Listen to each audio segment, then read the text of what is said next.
गौसे आज़म बमने बेसरो सामा मददी क़िबले दी मददी काबई मा मददी बगिरदा बेबला उस्ताद कश्ती ज़ईफ़ाने शिकस्तारात पुश्ती बहक़्क़े ख़ाजा उस्मा हारूनी मदद कुन या मोइनुद्दीन चिश्ती। माशाअल्लाह माशाअल्लाह। क़ादरियम नारे या गौसे आज़म मी ज़नम दमज़ा शेख अहमद रज़ा खां क़ुतबे आलम मी ज़नम सुन्नियम नारे अल्लाहु अकबर मी ज़नम वाह वाह वाह। दमज़े बू बकरो उमर उस्मानो हैदर मी ज़नम माशाअल्लाह। बलगल उला बिकमालिही कशफत दुजा बिजमालिही हसनत जमीउ खिसालिही सल्लु अलैहि व आलिही माशाअल्लाह। ली खमसतुन नुत्फ़ी बिहा हर्रल उबाइल हातिमा अल मुस्तफ़ा वल मुर्तज़ा वबनाहुमा वल फातिमा। तेरे गुलामों का नक्शे कदम है राह खुदा, हाय हाय हाय। वो क्या बहक सके जो ये सुराग लेके चले। माशाअल्लाह माशाअल्लाह। वो क्या बहक सके जो ये सुराग लेके चले। लहद में इश्क रुखे शह का दाग लेके चले, अंधेरी रात सुनी थी चराग लेके चले। माशाअल्लाह। आइए हजरात, सबसे पहले नबी और आले नबी की बारगाह में झूमकर बावज़े बुलंद दुरूद पाक पढ़ें। अल्लाहुम्मा सल्ली अला सय्यिदना मौलाना मुहम्मदिन मादन जूदी वल करम अलैहि कराम वल करीम बारिक व सल्लिम सल्लु अलैहि सलातो व सलाम अलैका या रसूलल्लाह सल्लल्लाहु तआला अलैहि वसल्लम। हजरात, अल्लाह रब्बुल इज़्ज़त कुरान मुक़द्दस में इरशाद फरमाता है, या अय्युहल्लज़ीना आमनुत्तकुल्लाह व कूनू मअस सादिक़ीन, यानी ऐ ईमान वालो अल्लाह से डरो और सच्चों के साथ हो जाओ। खिताब किससे किया जा रहा है? ईमान वालों से किया जा रहा है। ऐ वो जो ईमान ला चुके। हाय हाय हाय। खिताब ईमान वालों से किया जा रहा है कि अल्लाह से डरो। मौला, हम डरते तो हैं, अगर डरते नहीं तो तेरी रुबूबियत का, तेरी उलूहियत का, तेरी तौहीद पे ईमान लाते। मौला, डरते तो हैं तभी तो हम साहिबे ईमान हैं। बेशक। तभी तो हम साहिबे ईमान हैं। अच्छा, डरने का मतलब क्या है? पहले आप इसको समझिए। डरने का मतलब क्या है? क्या यही है डरने का मतलब कि अल्लाह से डरो, नमाज का वक्त आ जाए नमाज ना पढ़ो? अल्लाह से डरो, साहिबे इस्तिताअत हो हज ना करो? क्या कहने? अल्लाह से डरो, मालिक नसाब हो ज़कात ना दो? अल्लाह से डरो, रमजान का महीना आए रोजा ना रखो? अल्लाह से डरो, शराब की भट्टियों को आबाद करो? अल्लाह से डरो, ज़िना के बाजार को गर्म करो? अल्लाह से डरो, अय्याशियों में जिंदगी गुजारो? अल्लाह से डरो, गुनाहों में जिंदगी गुजारो? अल्लाह से डरो, पड़ोसियों पर जुल्म सितम करो? क्या यही है अल्लाह से डरने का मतलब? हाय हाय हाय। हरगिज़ नहीं। ये अल्लाह से डरने का मतलब नहीं है, बल्कि अल्लाह से डरने का मतलब ये है, नमाज का वक्त आ जाए नमाज पढ़ो, जो है साहिब इस्तिताअत हो तो हज करो। अल्लाह से डरने का मतलब ये है कि साहिब निसाब हो तो जो है अपने माल से ज़कात निकालो। अल्लाह से डरने का मतलब ये है कि गुनाहों में जिंदगी ना गुजारो। अल्लाह से डरने का मतलब ये है कि शराब की भट्टियों को आबाद ना करो। अल्लाह से डरने का मतलब ये है कि जो है ज़िना के बाजार को गर्म ना करो। अल्लाह से डरने का मतलब ये है कि पड़ोसियों पर जुल्म सितम ना करो। अल्लाह से डरने का मतलब ये है कि अल्लाह से डरने का मतलब ये है कि अल्लाह और उसके रसूल राजी हो जाए, ऐसे काम करके जाओ और आला हजरत का शेर गुनगुना करके जाओ, काम वो ले लीजिए तुमको जो राजी करे, ठीक हो नामे रजा। नारे तकबीर, खड़े हो जाए हम लोग। नारे तकबीर, नारे रिसालत, मसलके आला हजरत हजरत अल्लामा फारूक रजा साहब क़िबला निज़ामी, हजरत अल्लामा फारूक रजा साहब क़िबला निज़ामी सानिये सुबहानी। नारे तकबीर, नारे रिसालत। कुर्सी लेके दो कदम हो रहा है, कुर्सी लेके दो कदम आगे आ जाओ। माशाअल्लाह, बीच की जो जगह खाली है उसे पुर कर लें आप लोग। थोड़ा आगे आगे आ जाइए, बस खड़े हो गए तो थोड़ा थोड़ा आगे आ जाइए। आ जाइए मेरे प्यारे।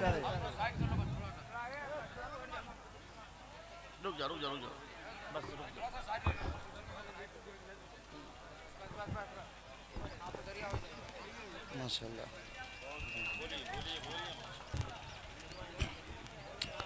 आप देख रहे हैं मिंबर पाक पर खतीबुल हिंद नाशरे मसलके आला हजरत हजरतुल अल्लामा शाह मोहम्मद फारूक निज़ामी साहब किबला प्रिंसिपल दारुल उलूम अलीमिया निसवा जुमदा शाही पूरी शान खिताबत के साथ मिंबर पाक पे जलवाबार हो चुके। माशाअल्लाह। अभी आप हजरत का पाकीज़ा बयान सुनेंगे पर थोड़ी देर के लिए। तो रब फरमा रहा अल्लाह से डरो, यानी इस्लाम को कमा हक को कबूल करो, तकवे वाली जिंदगी गुजारो। अब अगर अल्लाह के इस मुतालबे को आपने पूरा कर दिया, आप इत्तकुल्लाह वाले हो गए। अब मैं आपसे पूछना चाहता हूं कि जिसके पास ईमान भी आ गया, अमल भी आ गया, जिसके पास ईमान और अमल है, फिर उसे किसी चीज की जरूरत क्या कहने भाई? जिसके पास ईमान और अमल है उसे फिर किसी चीज की जरूरत क्या, किसी के साथ जाने की जरूरत क्या है? ये ईमान और अमल तो वो है कि जन्नत की बहारें मिलेंगी ईमान और अमल से, जहन्नम से छुटकारा मिलेगा ईमान और अमल से, दुनिया की भलाई मिलेगी ईमान और अमल से, आखिरत की भलाई मिलेगी ईमान और अमल से। ईमान और अमल काफी है जहन्नम से छुटकारे के लिए, ईमान और अमल काफी है जन्नत की बहारों के लिए, ईमान और अमल काफी है दुनिया की भलाई के लिए, ईमान और अमल काफी है आखिरत की भलाई के लिए। फिर रब हमें क्यों कह रहा है कूनू मा सादिकीन, सच्चों के साथ हो जाओ? क्यों रब हमें कह रहा है सच्चों के साथ हो जाओ? जब हमारे पास ईमान और अमल आ गया, जन्नत की बहारें मिल जाएंगी ईमान और अमल से, जहन्नम से छुटकारा मिल जाएगा ईमान और अमल से, फिर हम क्यों सच्चों के साथ जाए? क्यों सच्चों के साथ हम जाए? मेरे प्यारे तो सुनिए, ये ईमान बड़ा कीमती है, बहुत कीमती है। और ये ईमान हमें यूं ही नहीं मिल गया बल्कि रब के फजल से मिला है। बेशक इसमें हमारा कोई अख्तियार नहीं है। अल्लाह ने हमें मुसलमान के घर में पैदा कर दिया, हम साहिब ईमान हो गए। अगर किसी काफिर के घर में पैदा करता हम काफिर हो जाते। इसमें हमारा कोई अधिकार नहीं है, ये रब के फजल से ईमान मिला है। तो वो ईमान जिससे जन्नत से छुटकारा जन्नत मिलेगी, जन्नत की बहारें मिलेगी, जहन्नम से छुटकारा मिलेगा, वो ईमान आता भी है और जाता भी है। क्या कहने बाबा? ईमान आता भी है और जाता भी है। कैसे आता है और कैसे चला जाता है? आप पैसा कमा करके लाते हैं घर में तो यूं ही नहीं फेंक देते हैं, बल्कि किसी महफूज जगह में रखते हैं, तिजोरी में बंद करके लाक करके रखते हैं, क्योंकि धन आता भी है और जाता भी है। इसी तरीके से ईमान भी आता भी है और जाता भी है। तो जो चीज आकर के चली जाए उसकी हिफाजत के लिए जो है किसी ना किसी चीज की जो है मुहाफजत में रखना जरूरी है। तो ये ईमान जिससे हमें जन्नत मिलेगी, जिससे जन्नत से जो है जहन्नम से छुटकारा मिलेगा, तो इस ईमान की हिफाजत के लिए परवरदिगार आलम ने फरमाया कूनू मा सादिकीन, सच्चों के साथ। माशाअल्लाह माशाअल्लाह माशाअल्लाह, सच्चों के साथ हो जाओ। अब देखो मेरे प्यारे, ये ईमान कितना कीमती है, ये ईमान कितना कीमती है। ये दुनिया के जितने रिश्ते हैं ना, भाई से भाई का, माँ का बेटी से, बाप का बेटे से, दोस्त का दोस्त से, खानदान वाले का खानदान वाले से, ये जितने रिश्ते हैं, जब तक आपकी सांस चल रही है तब तक है। जैसे आपकी सांस रुकी वहीं पर ही रिश्ते खत्म। सही है, सारी मोहब्बतें खत्म। वो बाप कि जिसका बेटा अगर 1 मिनट के लिए नजरों से गायब हो जाए तो बेचैन हो जाए। वो माँ की ममता तो पूरे संसार में मशहूर है। माँ से ज्यादा बच्चे से प्यार करने वाली कौन हो सकती है? लेकिन जैसे ही आपका इंतकाल हुआ, आपको नहलाया गया, कपड़े पहनाए गए, कांधे पे उठा करके कब्र की तरफ ले जाया जा रहा है। अब ना बाप रोक रहा है, ना माँ रोक रही है, ना बहन रोक रही है, ना भाई रोक रहा है, ना खानदान वाला रोक रहा है, ना दोस्त रोक रहा है, ना कबीला वाला रोक रहा है। अब कोई तो तेरे साथ कब्र में जाने को तैयार नहीं है। लेकिन सुनो प्यारे, ये ईमान कितना कीमती है कि ये ईमान तुम्हारे साथ साथ कब्र में भी जाएगा। वाह वाह वाह वाह वाह वाह, माशाअल्लाह माशाअल्लाह, भी जाएगा।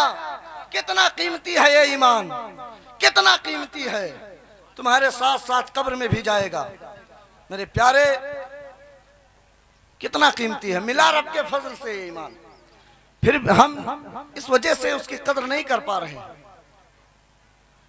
अगर किसी के अमल खराब होने की वजह से, किसी का अमल खराब था और ईमान की हालत में उसकी मौत हुई है, तो परवरदिगार आलम सजा के तौर पर, पनिशमेंट के तौर पर उसे जहन्नम में डाल सकता है, जहन्नम में उसे डाल सकता है। अगर उसका ईमान पर खात्मा हुआ है और अमल खराब थे, गुनहगार था, तो परवरदिगार आलम सजा के तौर पर उसे जहन्नम में डाल सकता है। फिर कुछ दिनों के बाद, सजा पाने के बाद ईमान पर मौत हुई है तो जन्नत मिलेगी, लेकिन सजा के तौर पर जहन्नम में भी रहना पड़ सकता है। अब देखो मेरे प्यारे, ईमान कितना कीमती है, ईमान कितना कीमती है।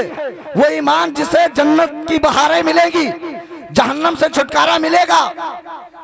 तो मेरे प्यारे, जब तुम जहन्नम में जाओगे, अगर अमल खराब है, तो ये ईमान साथ साथ जहन्नम में भी जाएगा।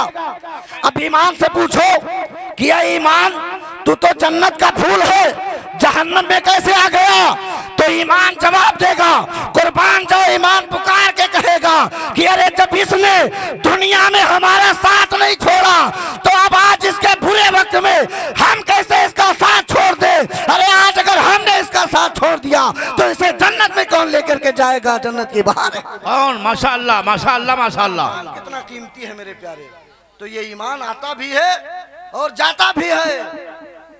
मैं एक शख्स की बात करूं, बड़ा मशहूर है, सब लोग जानते हैं, लेकिन देखा किसी ने नहीं है। बहुत मशहूर है, बड़ा फेमस है। मिस्टर इब्लीस को कौन नहीं जानता है? बोलो, जानते हो ना? बताओ, वो इब्लीस ईमान वाला था या नहीं था? वो इब्लीस ईमान वाला था। इतना मजबूत अकीदे तौहीद का मालिक, इतने अमल का सरमाया रखने वाला, 6 करोड़ बरस की इबादतें उसके पास थी। इतने सजदे थे उसके पास, इतने सजदे थे उसके पास कि अगर तमसीलन बयान किया जाता है कि अगर उसके सजदों को जमीन पर बिखेर दिया जाए तो राई के दाने के बराबर भी जगह नहीं बचेगी। वो इब्लीस, इतने सजदे थे उसके पास, इतना बड़ा अमल का सरमाया रखने वाला, इतने सजदे थे कि उसी जो है अमल की बुनियाद पर परवाज करते करते इतनी बुलंदी पर पहुंच गया कि परवरदिगार आलम ने उसे जन्नत में आने जाने की इजाजत दी। माशाअल्लाह। और वो जन्नत में जाता था जनाब, झूले पर बैठता था। हम तो ये दिल में अरमान सजा के रखे हैं, बैठे हुए हैं, वो बैठ चुका है, जन्नत की सैर करके आया है, जन्नत में जाता था, झूले पर बैठता था, फरिश्तों को दर्श देता था, तौहीद रब्बानिया के सिफात इलाहिया का दर्श देता था। मुझे बताओ, इंसाफ से इब्लीस का ईमान रहा? नहीं, इब्लीस का ईमान ना रहा। इतना बड़ा अमल का सरमाया रखने वाला, बहुत बड़ा आबिद था, जाहिद था, मुत्तकी था, परहेजगार था। तो जब उसका ईमान सल्ब हो गया तो ये आज जो जमीन पर हसरातुल अर्द की तरह फिरने वाले पता नहीं कौन सी जमान लेकर के बैठे हैं, आज के मुत्तकी और परहेजगार भी सुन ले।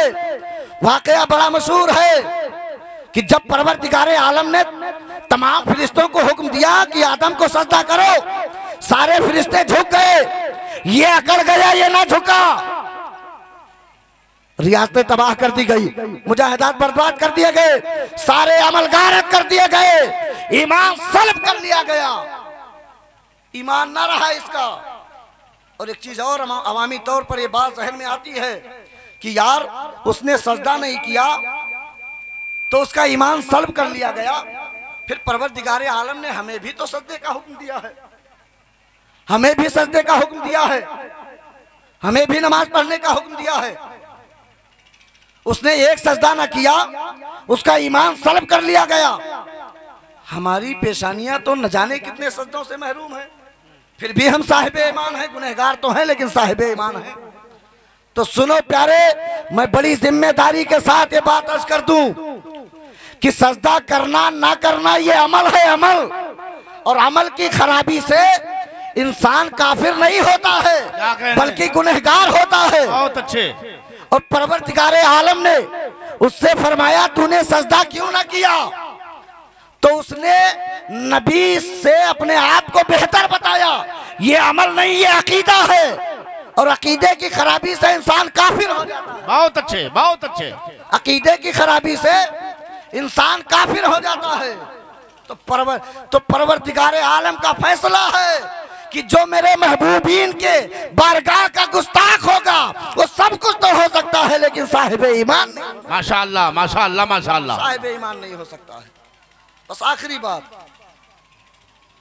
बात, अमल की खराबी से इंसान गुनहगार होता है, अकीदे की खराबी से इंसान काफिर हो जाता है, दायरे इस्लाम से खारिज हो जाता है। बहुत अच्छे। मेरे प्यारे, परवरदिगार आलम ने जगह जगह कुरान में फरमाया अकीमुस्सलात, नमाज कायम करो, नमाज कायम करो। लेकिन कहीं परवरदिगार आलम ने यह नहीं फरमाया वकूनु माल मुसल्लीन, नमाजियों के साथ हो जाओ। नमाज कायम करने का हुक्म दिया, लेकिन परवरदिगार आलम ने यह ना फरमाया कि नमाजियों के साथ हो जाओ, हाजियों के साथ हो जाओ, रोजेदारों के साथ हो जाओ। न रोजेदारों के साथ लगाया, न नमाजियों के साथ लगाया, न हाजियों के साथ लगाया, इसलिए कि परवरदिगार आलम को मालूम है कि जो सच्चा होगा वो अपनी नमाजों में भी अच्छा होगा, जो सच्चा होगा वो अपने रोजों में भी अच्छा होगा, जो सच्चा होगा वो अपने तकवे में भी अच्छा होगा। परवरदिगार आलम ने ये ना लगाया। अब मैं एक जुमला दे रहा हूँ, देखता हूँ कितने लोग कैच करते हैं। मेरे प्यारे, एक छोटे से बच्चे ने आलमे तफूलियत में बात देखिए कि सच ये इतना बड़ा सरमाया, इतनी बड़ी दौलत, इतनी बड़ी ताकत, इतना बड़ा पावर कि एक छोटे से बच्चे ने आलमे तफूलियत में जो है डाकुओं के नरगे में एक सच बोला था, तो परवरदिगार आलम ने जो है रहजनों को रहबर बना दिया था, डाकुओं को वली। वाह वाह वाह वाह वाह वाह, जिंदाबाद जिंदाबाद। डाकुओं को वली बना दिया था।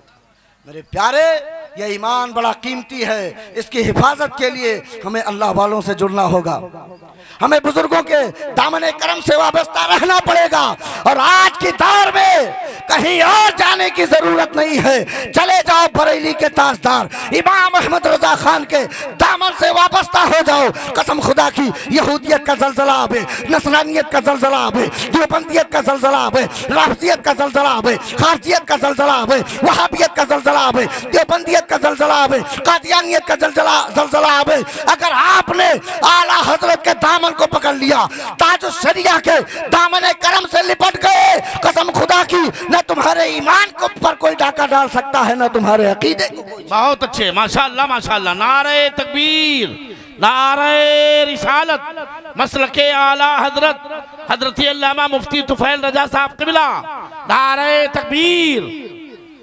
हजरत, मोबाइल पे इमाम साहब का फ़ोन भी आ रहा है और मेरा वक्त भी हो गया है। 15 मिनट मिला था, 15 मिनट में बोल चुका। बस इन्हीं चंद बातों के साथ यहीं पे अपनी बात को ख़त्म करता हूँ और परवरदिगार आलम की बारगाह में दुआ करता हूँ कि मौला हमारे बोलने में, सामीन के सुनने में कोई लफ्ज़ खता हुई मौला, तो मैं इतने सामीन को, इतने उलमा को गवाह बना के तौबा करता हूँ। अस्तगफिरुल्लाह रब्बी मिन कुल्ली ज़ंबि व अतूबु इलैहि, ला इलाहा इल्लल्लाह मुहम्मद रसूलुल्लाह सल्लल्लाहु अलैहि वसल्लम।